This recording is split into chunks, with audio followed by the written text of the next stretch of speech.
All right. What should we start off with for this one? Okay. Let's get into this one a little bit. I just had probably one of the best, just nice dialogue, exchanges of conversation I've had probably in the last month with a total stranger, a rep from my cell phone company coming to the door about asking fiber wire internet or some shit. I don't know. I don't care. So anyway, this gentleman's name, Abdula. Very nice guy, very polite. He was willing to take the time away from tapping at his iPad to sit down and have a discussion with me. And one thing I appreciate about having discussions with total strangers is that when you actually take the time to put thought into what it is that's going to be coming out of your mouth, you sometimes get these little moments of clarity or redefinition of things you'd previously thought. So what Abdullah and I ended up talking about was identitarian politics, globalism. We did talk a little bit about religion.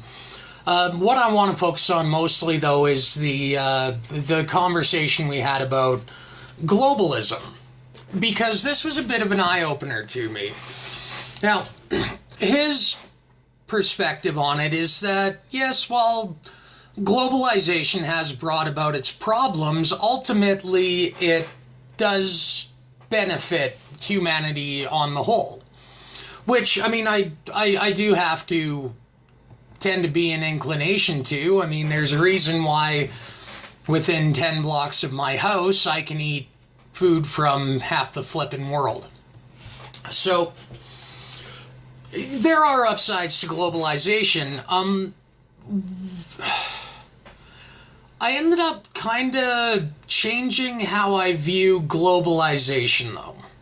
And I mean, I get that there is globalization as a concept or a theory, and then like globalization applied. You know, the theory and the application of. So I ended up kind of equating it to religion. You know? I mean, what we were fed by the media, what we were lied to about by our politicians, what we were guiled into following. That's the application, you know? So, I mean, the reason why I could equate it to religion the way I did is because, you know, with religion, you got to take the good from the bad, you know? Like, I'm not about to write off all religion when, for the most part, they all say the same thing, which is essentially a moral structure, you know? 10 Commandments: don't lie, cheat, steal, murder, don't bear false witness, Me Too movement. You know, either way, I mean, actually, I think that's where we got the conversation started off, was acknowledging the building blocks rooted in Judeo-Christianity for Western civilization. Now, my thought on it, and I mean, to be perfectly honest, throughout my entire growing up, I've got other videos where I go a little more into depth about it, but pretty much, having grown up in Canada as a Christian, I was brought up to try to not be a cunt. And part of that is, you know, at no point in my lifetime of 32 years was it ever espoused to me that homophobia or racism was acceptable. Which means that there was a point in time where that was something that was instilled upon the youth. Now, I mean, I do remember a fairly decent period of time, and I made a point about this one on Facebook earlier. just as a question, and I mean, I do mean this legitimately because I would actually really like to know, when was the last time a violent crime against an individual motivated by their sexual orientation happened that, made headlines? Because I honestly don't remember. Like, I mean, it seemed to me for a good long while there that between, like, 2002 and 2011, for, like, that decade there, somebody come up to you and said, hey, I'm gay. You were like, cool, it's a new millennium. It didn't matter. The first time I ever saw a black person, I looked at the gentleman, I looked down at his shoes, I looked at him, I looked over at my mom, and I said, Mom, people's skin color shouldn't match their shoes. It just looks off. I mean, I was like 3, didn't really understand what I was saying, but I do remember the man's face. Certainly an African American, bald. I would say he was around 6'3". I mean, from my very childish perspective, certainly taller than my mother, who is 5'5". And in any case, so it had nothing to do with his race. It was, I just thought his shoes should have looked different from his skin, because for a moment, I guess I didn't think the man was wearing shoes. Anyway, so moving beyond that, what I'm trying to get at, though, is that culturally, I mean, in Canada at least, it was not part of our culture that, like, it just wasn't a big part of the culture. I mean, I'm sure, actually, you know what? At this point in time, I would say legitimately, I've been told to shut up and told that I have no right to speak because I'm a Christian. I have a feeling I've heard that more than any gay person has been told your opinion doesn't matter because you're gay. I'm just throwing that out there. And I wouldn't doubt that it's true. And to be perfectly honest, I wouldn't doubt that it's true for most people like me. You're a straight white male. Shut up and get to the back. You don't matter. You're the shit of society. If I'd have said that to any marginalized person of color, or a person of the LGBTQ LMNOP community, I would have been ostracized and ridiculed. And I mean, just to really make that point, when I was 15, I mean, I grew up in a small town. Now, despite growing up in a small hockey-playing farm town, other than the occasional N-bomb,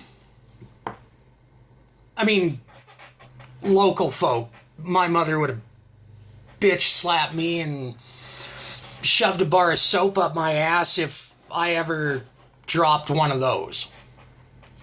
So, here's the thing. Here's a little story. I remember this one guy used to hang out with in like 9th, 10th grade. His name was Mike Frank. Now, Frank, as a surname, that's a Jewish name. Now, I had never heard, actually, it wasn't until about 6 months later when I finally watched the movie Porky's that I understood why so many people had been trying to kick my ass.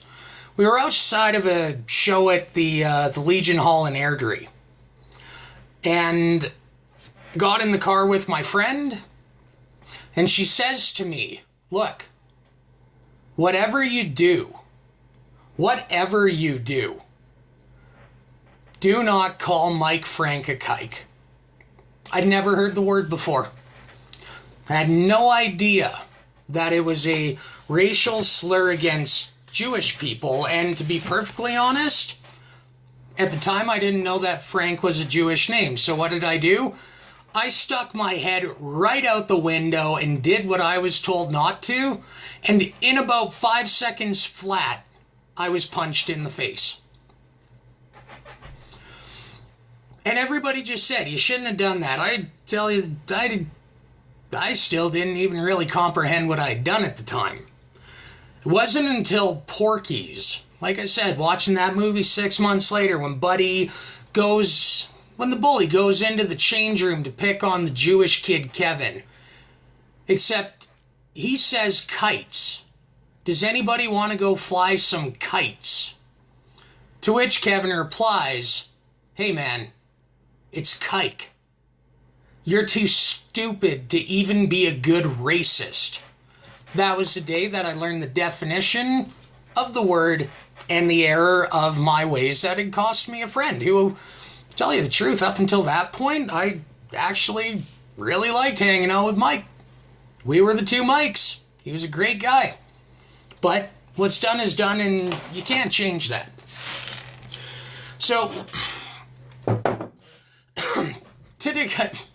digressing back to the conversation with Abdula, and where this ties into, globalization. Like anything, you can take the good from the bad, and then there's the functional aspect of theory and the dysfunctional implementation or the institutionalization of, the application of the idea.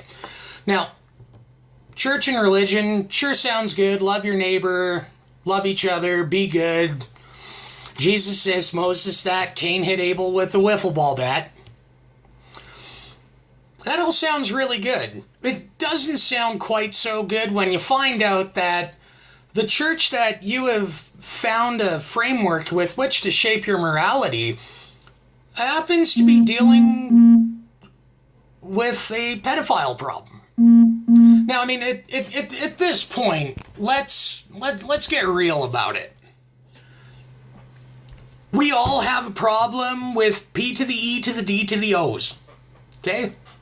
Any moral person does not stand for that. Coming from the point of view, I mean, this might have been one of my earlier experiences in life where I was given that life lesson in separating the message and idea from the very flawed application of it. I'm well into bed at first they called concrete a failure until they figured out that it works a lot better if you put rebar in it. I'm just saying, idea is not always the way things go. I'm a carpenter. I work with wood. I build houses all day. I try to work within 1/16 of an inch. And you know what? Just the nature of what you're dealing with, it's out of your hands and it's never going to go exactly the way that you think it ought to. So, take the good message, take a good framework for morals and virtue from the church and religion if that's what it has to offer. But you can separate yourself from the institutionalized application of a good idea. If the application is flawed, it just means that you need to spiritualistically go out on your own and reconcile where your morals don't add up to your convictions. This is, it is not rocket scientist, and it is not a mental triathlon to jump through those hoops.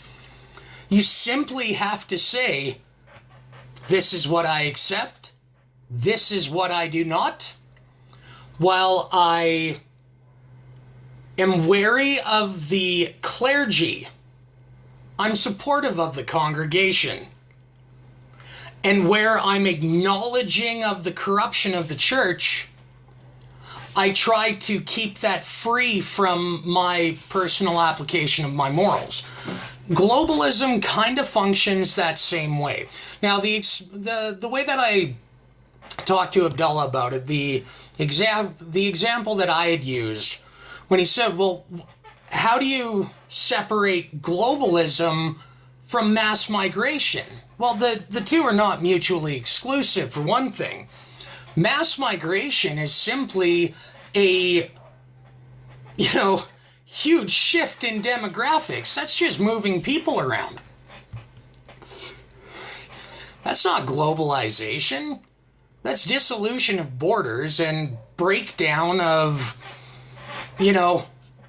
unique defining traits that shape each country. But we're not going there. In any case. So you can have globalism separate from mass migration. And this, I guess in the conversation, this is where I felt the best. This is where it kind of came to an end because we had reached a pretty good point of agreement, Abdullah and I. I said, mass migration is this. What about globalism as an idea? And he says, what do you mean? I said, well, the idea is to take people from here and integrate them over into here, migrate them, resettle, however you want to fucking call it. Yes, that sounds good in theory. When it comes right down to the application, what's going to happen if you kind of bring them in at a regular pace, slowly, as opposed to if you just take 1 million of them and dump them off there? You're going to get drastically different results. You are. So, on a much more simpler level, because I don't actually view globalism to be something that didn't come about until the technological era. What I said earlier about within 10 blocks of my home, I can go eat food from half the world. That's globalism. I mean, essentially, removing globalism as an idea from globalism as a concept, the conclusion in which I came to was that, as a concept, it is wholeheartedly supportable. Now, it's been double thunk and double spoke to be synonymous with mass migration, but, I mean, technically the establishment of an empire was an effort in globalization. The colonization of less developed lands is an act of globalization. Now, unfortunately, the whole thing is that globalization as an idea is fairly altruistic, I suppose. However, it is never, ever, ever going to work. Simply because when you bring enough like-minded people that are outside the mainstream into one place at one time, they will band together. And they will push back against any assimilation effort. And they'll establish their own community. I mean, in the Quran, it says it's the goal to do it to proliferate Islam across the world or some shit like that. But, for the rest of us, it was just something that is. So Abdullah and I agreed that globalism is actually sort of an inevitable passive force. Pre-industrial revolution, let's, you know what? Let's tie it into music. Everybody likes music of some type, but it was an act of globalization that modern music is built on. You got to keep in mind, the instruments that came out of, Middle Ages Europe, lutes. I mean, okay, fine, whatever. The whole thing, though, is the music itself, because each culture has its music. They have their songs, or at least they used to before we forgot them all, because we quit getting taught about our own cultures in public schools. But neither here nor there. Globalism is a passive force. Globalism is a flawed application. Globalism is an idea. When he asked what I meant, though, when I said you can take globalization back throughout history, the specific example that seemed to clarify to Abdullah what it was I was trying to get at, him being a black man, I asked him, what's his heritage? I believe he was Congolese. I mean, more curious than anything, I